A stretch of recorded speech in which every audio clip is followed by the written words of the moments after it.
La Piraterie des Galinoux is a farm of 2.5 hectares, a little village we bought with my wife. We have different activities like a brewery, vegetable growing, fruits, plants, a lot of stuff about that, and camping as well.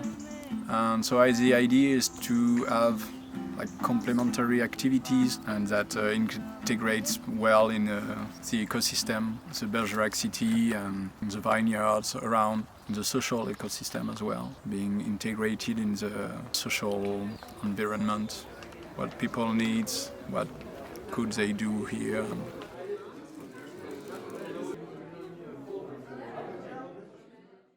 First we did roofing because we needed people to help us because the farm is really huge. Roofing is an exchange. The roofer is someone who wants to learn about how to produce food or to build in an ecological way. So living in an ecological way, more or less. And they will come here or another place, there's a lot, and work with me for like 4 or 5 hours a day. I give them food and accommodation for that, and so like that they can discover what we could do for real and maybe gain some experience to make them do in your own place or in collectives or whatever.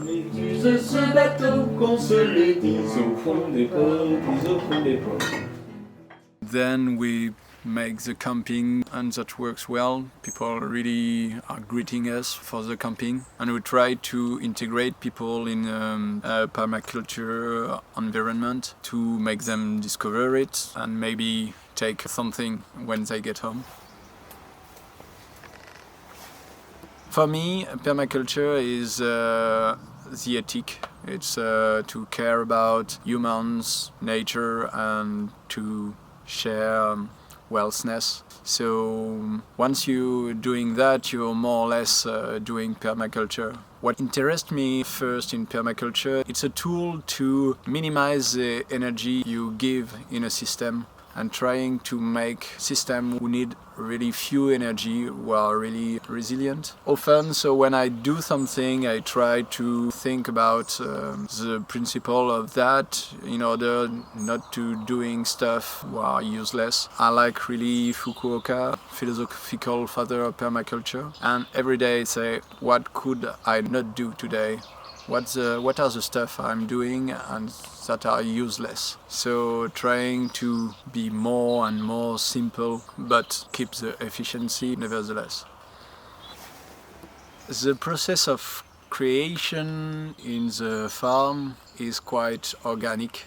It's like people want to do something. I'm seeing myself as a catalyzer, as someone who can help them to do what they want to do.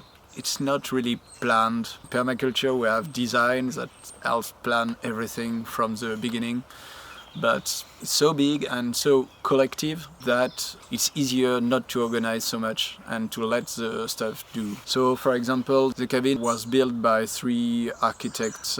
First they do like the structure. It was for the roofer and then I implemented to make kitchen and stuff for the campers as well. And now I have campers who are building a terrace and maybe later we'll see, but everything is made of one person or a group of person who say, hey, let's do that, or I give you that and what could I do with that? So I'm trying to say, yeah, let's get use of the stuff who are coming and we'll see. So we tried to give to our neighbor what we have, so like knowledge about plants or some plants and food and stuff like this. And we try to accept all the gifts they can give to us, and there are several, a lot of stuff. We have a lot of recuperation materials. We try to have an equilibrium between what we give and what we receive, trying to make stuff efficient, but in a really large scale.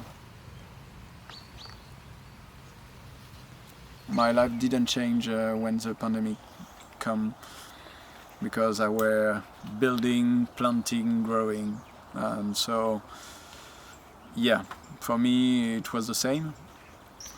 It's a choice between liberty and security, I think.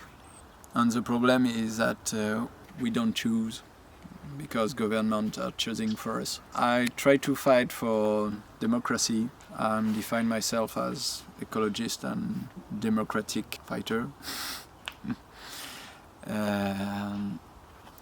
Often pacifist.